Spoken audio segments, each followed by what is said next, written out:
Alright, let's cut to the chase. You're here because you want Aphelion, because it's a dope freaking gun. It looks cool, it does cool stuff, and you want it. Hey, the process of getting it is actually pretty enjoyable. I think I really enjoyed the process of doing it. It's going to take you start to finish probably around 2 hours, unless you've already made progress in your own campaign or adventure mode towards it. But we've come to expect that nothing is quick and easy in this game, just the way it is. Here's what we need to do. You're going to want to re-roll Nerude in adventure mode. Reroll Nerude in adventure mode until you get Seeker's Rest. Down there, I'm pointing in the wrong direction. So you want Seeker's Rest as your starting point, because that sets you up for the proper end boss. So we don't want to do an adventure mode where we have to fight Talratha at the end. We want Sha'Hala as our final boss. That is key. So you need to have Seeker's Rest as your starting point. So we're going to start at Seeker's Rest. Go ahead and fast travel there. If you already have a world where you started at Seeker's Rest and you're going around collecting these 3 Seeker's Eyes, then you're set, right? As long as you haven't killed the final boss yet. And you're going to make your way until you get to this statue, right? So dude's sitting up on a chair like this, okay? If you approach it, the stuff will fold down and it will reveal a glowing red item for you to go up and get. We need 3 of these in total. The first one is a gimme. The second 2 will require us to clear some dungeons and kill some bosses. But you pick this thing up, it's the Seeker's Key. We need 3 of them to open the door to the final boss. So, here's the checklist for you. We need 3 Seeker's Keys, and we need 1 Override Key. Okay, those are the things that we are going to be hunting down now. Make your way out of Seeker's Rest and into the wastelands of Nerude. Once you exit Seeker's Rest, there are 2 main wastelands of Nerude, right? 2 main wastelands. You're going to start on the one here on the right, and it's going to have a number. It's called Timeless Horizon. There's a number of places for you to find here, okay? One of these places, for me it was the Spectrum Nexus, one of these places for you is going to have an exclamation point over it. So essentially, we're just going to be following the exclamation points to proceed through the main storyline of this Seeker's Rest origin point. So follow all the exclamation points, and that will basically take you to the other 2 keys. So you're going to wander the wastelands until you find a door marked by an exclamation point. You're going to go into it. You're going to kill the boss at the end of that dungeon.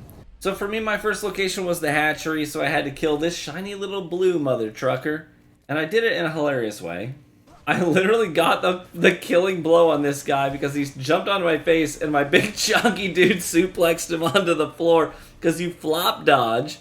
But the weight of my dude crushed him. And I was so tickled. I was cackling like an idiot. It's too funny. But once you kill the boss, you'll end up at another one of these statues, right? The legs will fold down. You're going to approach it. And now you have your second Seeker Key. Boom, there it is. We're going to follow the exit point. That's going to take us to the second wasteland. Once you get to the second wasteland, again, you are going to find a point of interest that is marked by an exclamation point that is telling you this is how you need to progress for the main quest line, and that is ultimately going to take you into another boss fight. Kill the boss. Once you do that, same thing. Follow the exit point. Once you get there, this is going to be another statue. Fold down its legs. Collect the third and final Seeker Key. Approacheth and receiveth. You did it! Now you've got all 3 Seeker's Keys. You can go and open up the door to the final world boss, Sha'Hala. But before you do that, very important thing, come back to Timeless Horizon, the very first wasteland that you entered here in Nerude. You will find this structure. It's not a named location. There's no yellow door. It doesn't take you anywhere. It has those 2 statues with the long beaks. It's just a big spire that points up into the sky with 2 points. 1 shorter point, 1 taller point. You're going to come in here, kill anything you see. But ultimately what you're looking for is just a little offshoot that is going to be where an elevator is. Now the elevator is going to be unmarked. You have to physically walk into the space for the elevator to be marked on your minimap. So it'll be the one with the little circular node on it. We're going to head on in there, and once we get in there, the elevator will appear on the minimap. Boom! Now we can step on it. We're going to head up. Once you get up here, there will be another one of these like beaked statues with steps. Go ahead and walk up it and receive some free loot. This is not connected to the gun. It's just its own thing.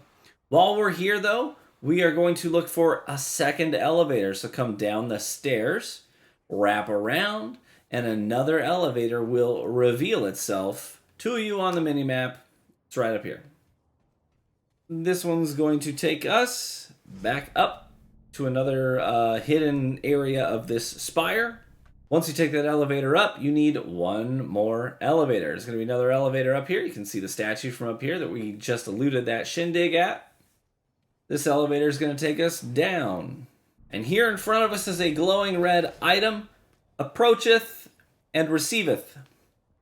Okay, this is the override pin. This is very important. You cannot get the gun without the override pin. The override pin exists as a means of queuing up an alternate boss fight. Okay, it's not the exact same boss fight as what we're going to be doing with Sha'Hala. We're basically going to, if you fight Sha'Hala standard without the override pin, what happens is you fight this like spectral form of him. It's like a ghost. And behind that spectral form, you can see the real Sha'Hala curled up in this tube in the background.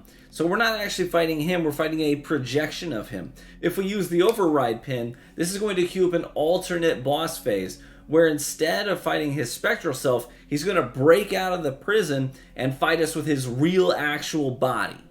Now that you have the override pin, come back to the Phantom Wasteland. While you're here, you cannot miss it. It is a giant, it's the biggest tower in the Wasteland with this giant glowing white orb at the top of it.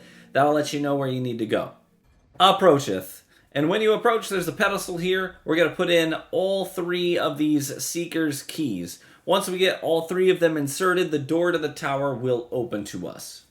Da-da-da-da. It opens. Behold. Go on in there.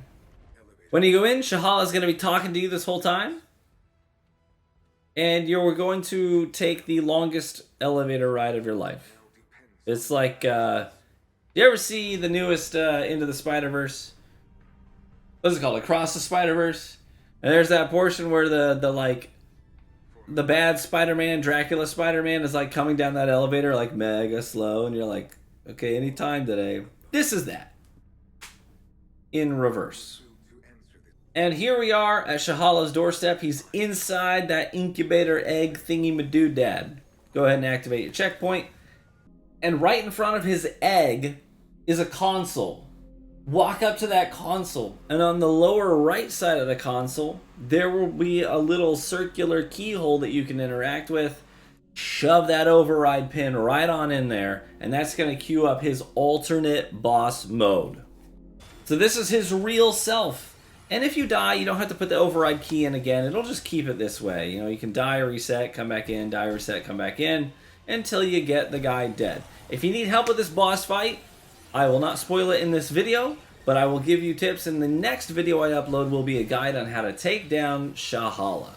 Congratulations, you did it! You killed Sha'Hala, you got the Void Cinder. That's exactly what we need. Now you cannot get that material if you fight his spectral form. But now that we have that material, we come back here to Ava in Ward 13, and we're going to be able to finally craft the weapon that we are after, the Aphelion. It's pretty freaking cool. This is a really cool gun, okay? I think it's well worth the chase, and I gotta be honest, I really enjoy the Sha'Hala fight. I think it's a bit of a controversial fight. I think some people don't care for it, but I think it's super fun. So I'm excited to upload my guide on how to take him down. But there you go. You got the Aphelion. Hopefully this was helpful. If it was, let me know by leaving a like on the video. I hope to catch you in the next one. Bye-bye.